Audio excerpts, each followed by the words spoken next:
지금 도쿄가 이른바 독극물 테러의 충격을 받고 있습니다. 도쿄 중심가를 관통하는 지하철에서 동시다발적으로 독가스가 뿜어져 나왔습니다. 일본 도쿄 지하철 독가스 사건은 사이비 종교 오음진리교의 소행으로 압축돼 들어가고 있습니다.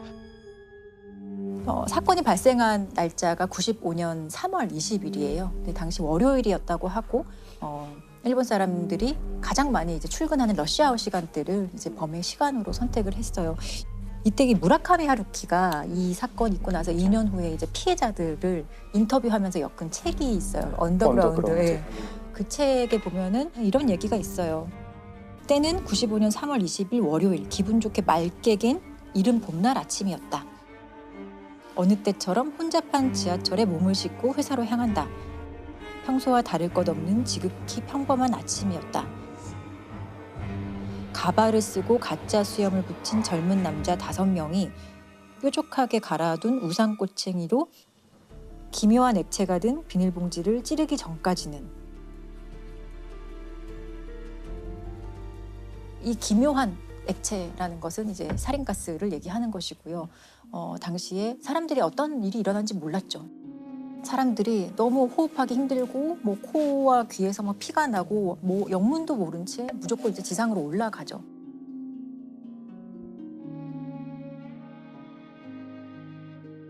그래서 총 13명의 사망자가 발생을 했고 부상자는 거의 6천여 명에 이르고 있고 그 후유증이 엄청나기 때문에 지금도 사실 부상자로 분류됐지만 너무너무 이제 힘든 삶을 살고 있는 피해자들이 사실 많은 정도였고 아침 출근 시간에 이제 이런 화학 테러 사건이 일어났다는 거에 이제 전 세계가 많이 충격을 받았던 사건이에요. 근데 이게 살인가스가 뭘까요? 살인이거든요. 지금 많은 분들이 좀 들으실 때 살인이 아니고 살인. 그렇죠. 사린이라는 물질인데요. 원래 이런 독극물이 나오면 항상 따라다니는 데가 꼭 그 독일 나치 아니나 다를까 이것도 이제 나치가 화학 무기로 만든 물질이에요. 독성이 보통 우리가 가장 극악한 독약이라고 하는 청산가리의 500배에 달하는 정말 이제 무시무시한 독성을 갖는 그런 물질인데요. 근데 문제는 이게 더군다나 이제 무색, 무취 전혀 이걸 감지할 수가 없어서 그리고 이걸 놔두면 바로 빠르게 기화를 하기 때문에 그냥 풀어놓으면 대부분 죽게 된다고 그러더라고요. 그래서 이 테러의 범인들이 자기도 죽으면 안 되기 때문에 여기다가 이제 약품을 하나 좀 첨가하게 돼요. 아세토니트릴이라는 건데 일단 그 반응 속도가 느려진대요. 속도가 느려지고 다음에 악취가 나게 돼요. 여기서 악취가 나게 돼서 비닐봉지에 넣어서 뭐 이렇게 풀은 다음에 그 범인들은 도망칠 수 있었고요. 아마 그렇지 않았으면 훨씬 더 많은 피해가 있었을 텐데 불행 중 다행이라면 그렇게 속도를 늦춘 바람에 더 안 좋았을 수 있었는데 그보다 낫다고 하고요. 어찌됐든 정말 굉장히 극악한 그런 살인 물질이죠. 살인이란 물질은 보통 만들어내는 거죠. 그렇죠. 아무나 만들 수 있나요? 아니죠. 그 화학 무기로 만들어지는 거니까 전문가들이 있어야죠. 근데 이 옴질레교에서는 이런 살인가스를 비롯한 어떤 화학 물질 아니면 세균 바이러스 생물 무기를 다 가지고 있었어요. 그거를 다 제조하는 설비나 시설을 가지고 있었고 이 종교 단체가. 네, 그리고 또 실제로 지하철에서 이제 실행한 중에 한 사람도 의사예요. 의사 출신이었고 명문대학교를 졸업한 엘리트들이 꽤 많았다고 하거든요. 신도들 중에. 경찰의 주목을 새로 받기 시작한 화학연구반은 교단 내의 비밀 조직입니다. 30명 이상의 의사와 화학 전문가들로 구성된 화학연구반은 독가스, 생물학 무기 그리고 핵전쟁까지도 준비를 하고 있었습니다. 그리고 또 이게 어떤 실행에 옮기기 위해서는 뭐 살포할 때 필요한 군용 헬리콥터까지 가지고 있었거든요. 사실 범죄 단체인 걸 당시에도. 아니 왜 이런 테러를 목적이 있을 거 아니에요? 목적은 결국에는 이 교주 개인이 뭔가를 옴질레교를 계속 이제 지탱하기 위해서 예언 같은 걸 자꾸 해요. 그 예언이 실행되고 있는 예언이다. 내가 말한 대로 될 거라는 것을 보여주기 위해서 이런 테러를 자행한 거거든요. 아사하라가 오음진리교 잡지에서 밝힌 예언에 주목하고 있습니다. 그 내용은 일본이 96년 말을 계기로 대전환을 맞게 되며 대규모 살육이 일어날 것이라는 종말론적 경고입니다. 특히 10명 중 9명은 숨질 대살육이 독가스에 의해 일어날 수도 있음을 밝혀 도쿄 지하철 사건조차 예행 연습에 지나지 않음을 시사하는 듯해 더욱 전율스럽습니다. 그 예언을 맞게 증명하기 위해서 자기네가 그런 일을 벌인다는 게 말이. 참. 야, 이 오음진리교 이 교주가 궁금합니다. 아사하라 쇼코라는 사람이었어요. 이 사진을 한번 보시면 아시죠? 예. 이 사진 되게 유명한 유명한 사진이라서 다들 공중부양. 아실 거예요. 공중부양을 하고 있는 사진이고 85년 10월에 이제 이 사진이 일본에서 공개가 되었다고 합니다. 근데 당시에 이제 85년 10월이었으면은 사실 일본 경제가 엄청나게 호황을 맞이하고 있을 시절이고 사실 많은 이제 젊은 사람들이나 일본 사람들이 좀 안정된 생활, 풍요로운 생활에서 좀 삶의 어떤 지루함을 느끼고 있을 시절이었고 그래서 그 오컬티즘이어서 오컬트 문화가 일본에서 좀 붐을 일으켰던 시기라고 해요. 그런 오컬트 잡지에 이런 사진이 등장을 했을 때 많은 젊은이들이 좀 열광했다고 합니다. 그러니까 85년에 이렇게 이 사진이 공개가 돼서 이 사람 개인에 대한 관심도 높아지고 사람들이 어떤 이런 거에 대해서 조금 잘못된 믿음을 가지기 시작을 했고 95년에 실제로 이런 테러를 자행할 때까지 한 10년 동안 교세를 엄청나게 확장하고 자금력도 엄청나게 이제 동원을 하면서 이런 테러를 할 수 있는 단체로 거듭나게 되는 거죠. 그 자금력이 약간 테러를 하게 된 네. 좀 힘이 됐네요. 예. 근데 자금을 어떻게 구했냐 본다면 결국에는 신도들의 헌납이죠. 예. 여기 옴질레교에 가입을 하기 위해서는 유산이나 재산을 다 기증을 해야 된다는 그런 조건이 있었어요. 그리고 또 실제로 이게 어떻게 돈을 벌었느냐 보면 참 실소를 금할 수 없는데 자신의 어떤 우상화하는 상품을 막 팔아요. 개중에 굿즈 같은 거요? 예, 굿즈이죠. 지금의 관점에서 보면 교주의 개인 굿즈라고도 볼 수 있는데 좀 그게 해괴합니다. 교주가 목욕하고 남은 물 1리터가 하나로 100만 원이었어요. 그리고 교주의 피가 1000만 원. 그리고 교주와 커뮤니케이션을 가능하게 하는 헤드 기어를 팔았다고 하는데 이건 1억이에요. 단 렌트할 경우 일주일에 1000만 원. 이런 말도 안 되는 것들을 팔면서 지탱해 줄 수 있는 어떤 자금을 계속 만들 수 있었던 거예요. 이 교주는 결국 체포가 됐나요? 네, 바로 체포는 못 되고 95년 5월 16일에 이제 경찰의 어떤 끈질긴 추적 끝에 이제 교주가 드디어 체포가 되고요. 도쿄 지하철 독가스 사건으로 무리를 빚은 아사하라 교주가 드디어 체포됐습니다. 이미 지난주부터 치밀한 아사하라 교주 체포 계획을 세워놓고 밤새 대규모 경찰 병력과 장비를 동원한 일본 경찰은 오늘 새벽 5시 작전을 개시했습니다. 오전 9시 45분 경찰은 끈질긴 수색 끝에 드디어 2층과 3층 사이의 밀실에서 교주를 찾아내 체포했습니다.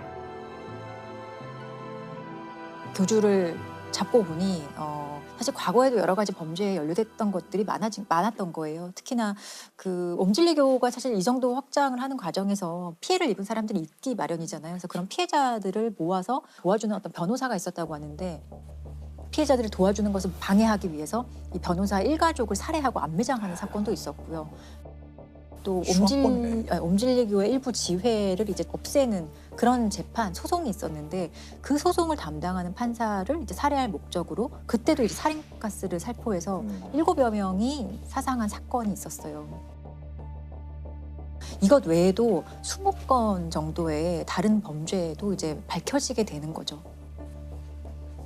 그래서 마지막 남은 공범 1명까지 일본 정부가 집요하게 상당히 오랫동안 추적을 해요. 그래서 마지막 공범은 17년 후에나 잡힙니다.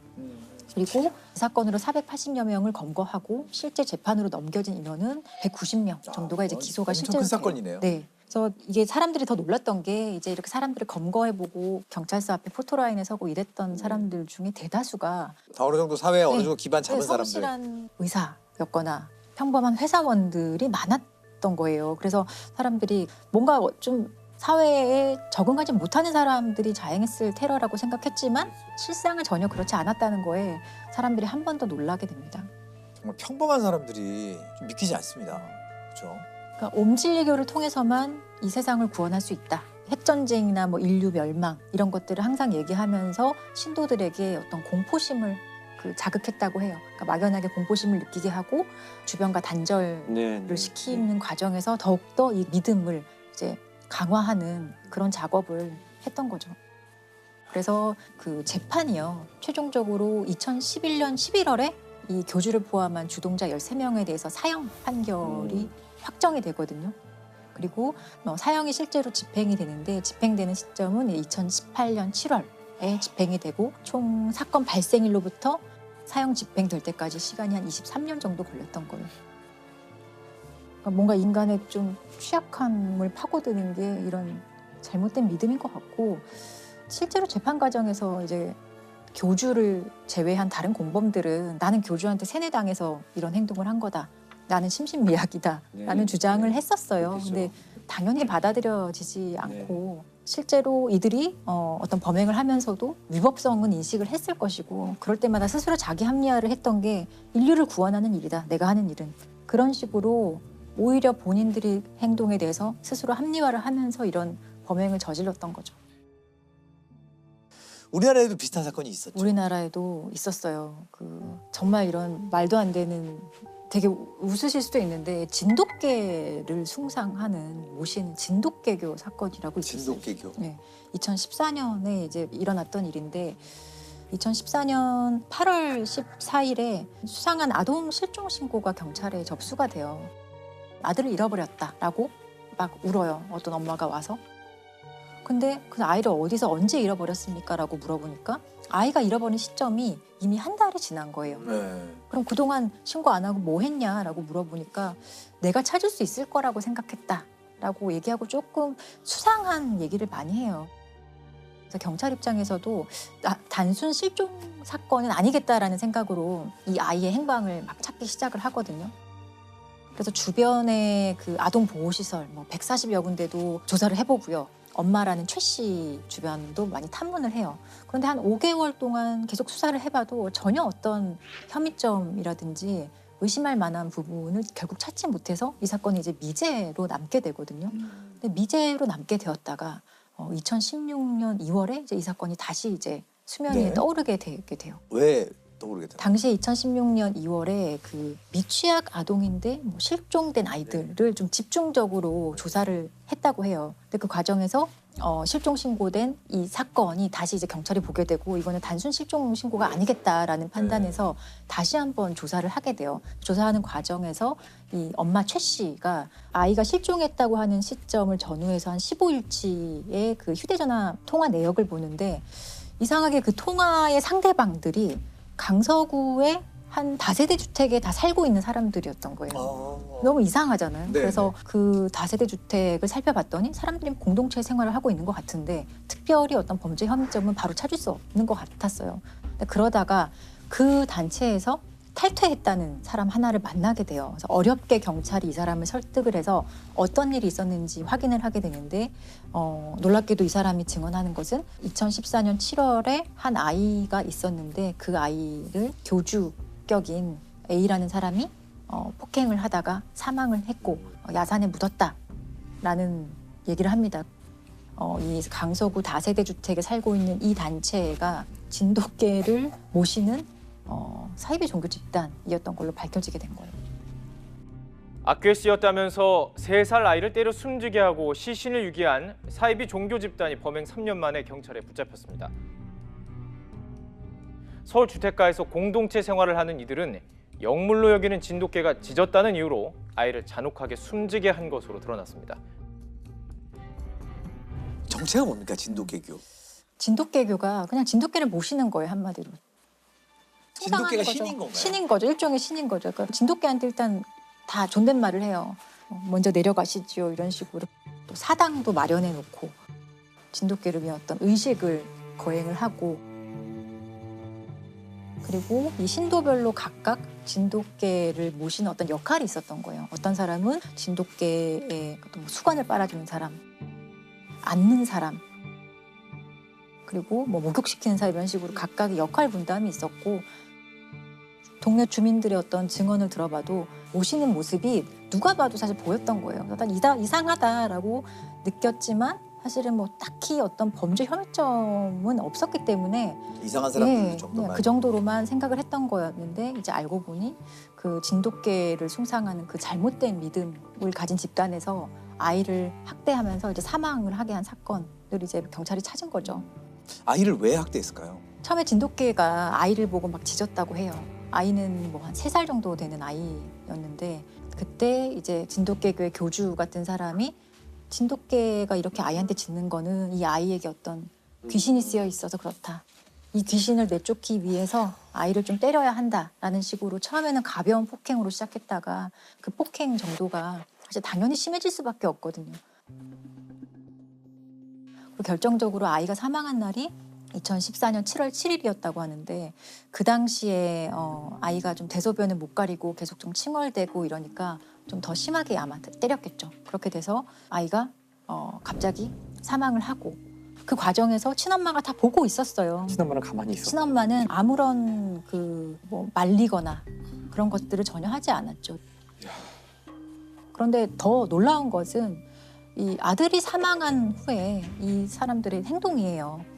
이 사망한 아이를 흔적을 없애야 될 거잖아요. 그래서 어떤 전주의 야산에 이 아이를 묻기로 합니다. 그래서 아이의 시신을 묻어요.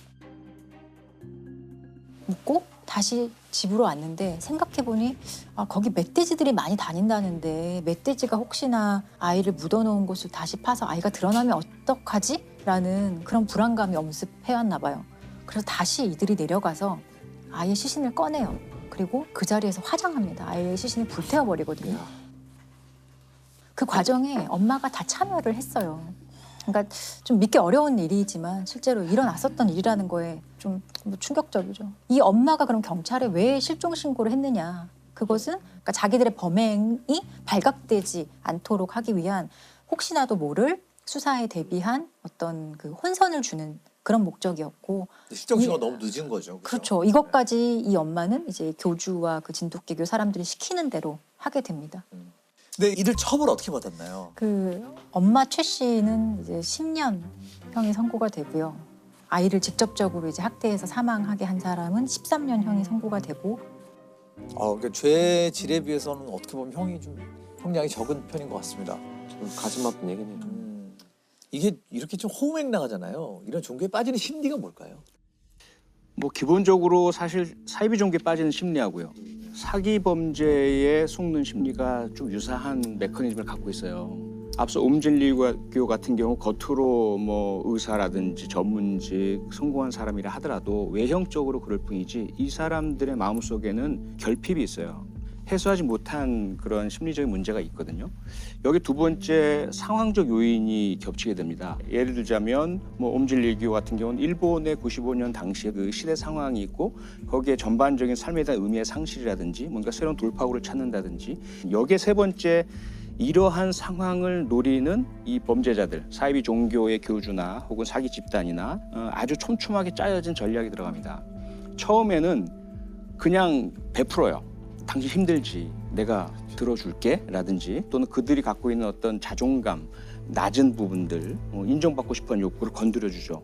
그러면서 그 다음에는 이제 외부와 차단을 시키죠. 다른 제3의 의견을 못 듣게 해요. 다른 사람의 조언이나 개입을 못하게 만들어버리고 그리고 나서 소위 말하는 본전 심리가 들어가는 거죠. 그때까지 내가 바친 게 있는데 만약에 여기서 당신이 중단하면은 다 날아가는 거야. 이 세 가지가 합쳐졌을 경우에 사실상 여기서 벗어나기가 쉽지가 않고요.